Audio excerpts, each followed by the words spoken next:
In May of 2020, FreightWaves Live is headed back to the largest freight market in the Southeast, Atlanta, Georgia. Join FreightWaves for our best event yet, featuring captivating keynote speakers and rapid-fire demos of technology that is sure to take our industry to the next level. This is your opportunity to interact with some of the most innovative leaders as we mark a new decade in transportation. See you in Atlanta May 5th and 6th.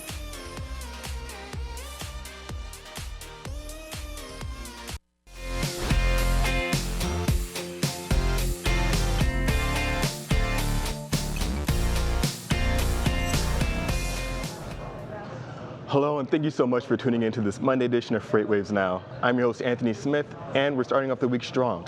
We have Luke Falasca giving us a broker update. I'm stepping in for a little bit of a shipper econ update, but first, a word from Zach Strickland with a carrier update brought to you by PowerFleet.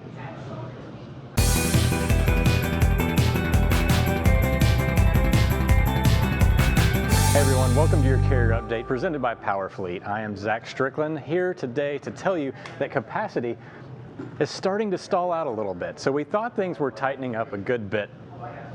Going through the holidays, things have loosened out dramatically. Yet it's taken a little pause here just recently in the last couple of days at 9.3%. A quick pause is not something that we're that unfamiliar with this time of year. If you look all the way back to January 4th, 5th of 2019, we had a little hook, a little pause, a little brief moment where the capacity wasn't quite as tight or was a little bit tighter than necessary. Then it continued its free fall. We do expect that to continue throughout most of January. However, we will be watching this to see if it does continue throughout the month. So looking at the market itself, capacity still continuing to loosen across most of the Midwest. Up here into parts of the northern tier of the country, however, things are still tighter. Weighted rejection rate, which is something that combines both volumes and tender rejection change over the last week, blue up here. That means they are increasing. So a little bit more tightening capacity across the northern tier of the country. And then down here in the southern part, across Montgomery, Jackson, and Shreveport, Louisiana, we're seeing this band of tighter activity throughout the I-20 corridor down here. So if we look at some of these markets back here, if we back up just a little bit, there we go. Here's the markets, Jackson, Shreveport, and Montgomery. So all of them on the tender rejection rates, they're all trending up higher throughout the holidays, but they're also on a longer running trend line of increasing rejection rates throughout most of the fourth quarter. So what we're watching for right here is that the fact that all the rejection rates, if you look at these little notches right here, they've actually gone up higher in a couple of the markets. Montgomery, not so much, but Jackson and the Shreveport market are both higher than they were over Christmas, which is fascinating considering that we've just gone into the period of time where things are loosening quite a bit. So if you are out there today looking for those loads across the I-20 corridor, check the spot market, especially if you're heading into those areas over the next few days. We've got about 3.5-day lead times down there. So make sure that you're checking the load boards. If you are heading into the area, there might be some higher paying freight down there right now. So something I wanted to point out, tender rejection rates across the country loosening, they take a quick stall. But here's a map, or here's a chart of all of the tender rejection rates in individual regions. Now, you don't have to know what each one of these are. Just make sure that you're paying attention to these three bottom numbers right here. These are the softest markets in the country right now, and they are all in the southern tier, or the warmer sections of the country. We've got the west, which is in California, Arizona, Nevada. Then you've got the southwest, which is Texas, etc., and the southeast, all going a lot softer. So these are going to be the lowest rejection rates in the country right now, which is going to be the softest capacity. So anything in the northern tier, a little bit tighter. This should be the case moving forward throughout the rest of the winter, because this is where the weather events are going to occur. People are going to avoid these areas. So something to watch moving forward. If you are looking for higher rates, go to the north. A little bit softer rates, go to the south, and that will do it for your carrier update for today. The comprehensive logistics offerings from PowerFleet cover in-cab ELD, fleet management, trailer tracking, cargo monitoring, and tracking other assets such as chassis and intermodal containers. Power up your operations with PowerFleet.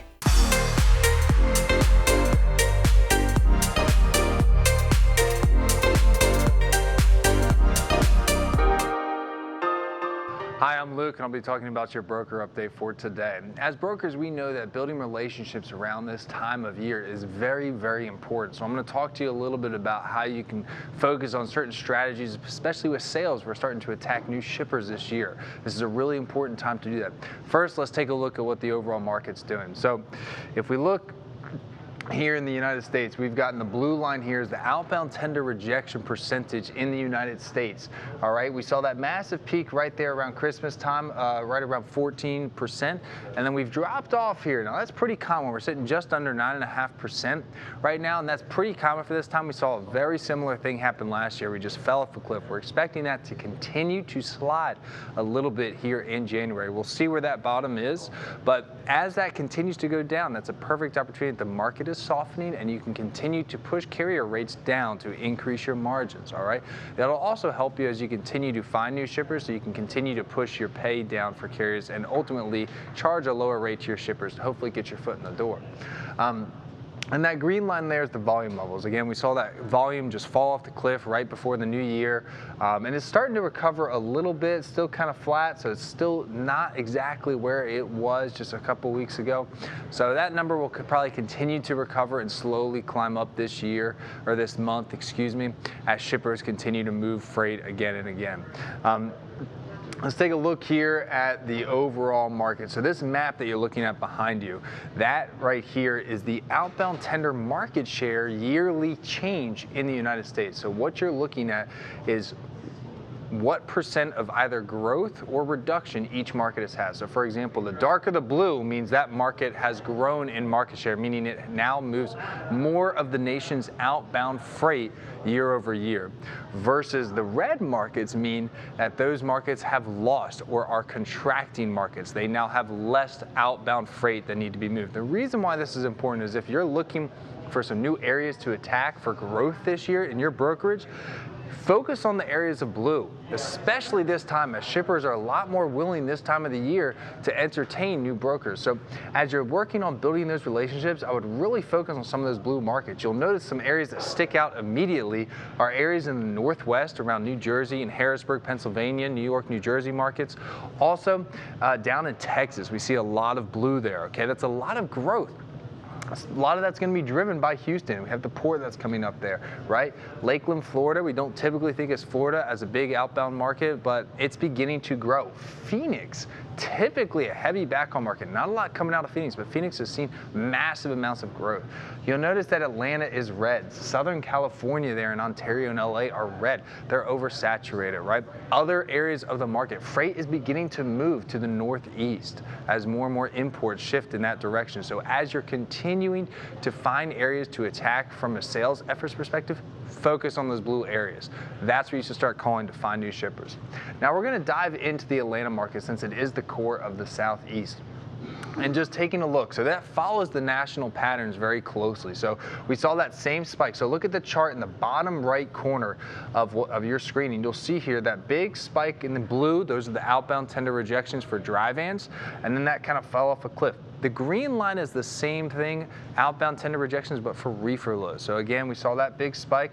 You'll notice here on the left that's sitting right around 10, just under 11% right now.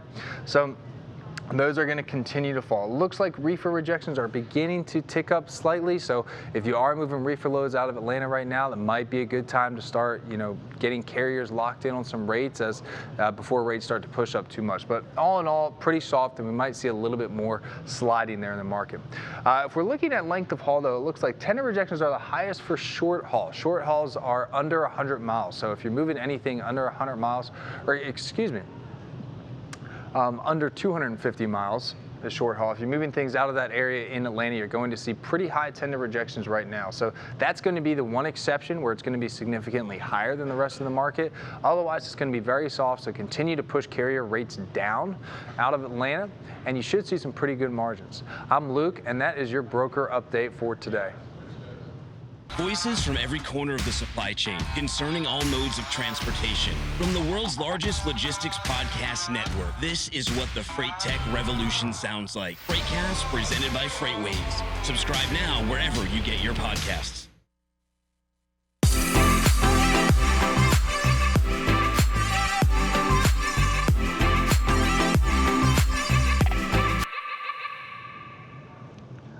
Anthony Smith. I'm an economist here at FreightWaves, and I'm here to bring you a bit of a shipper econ update.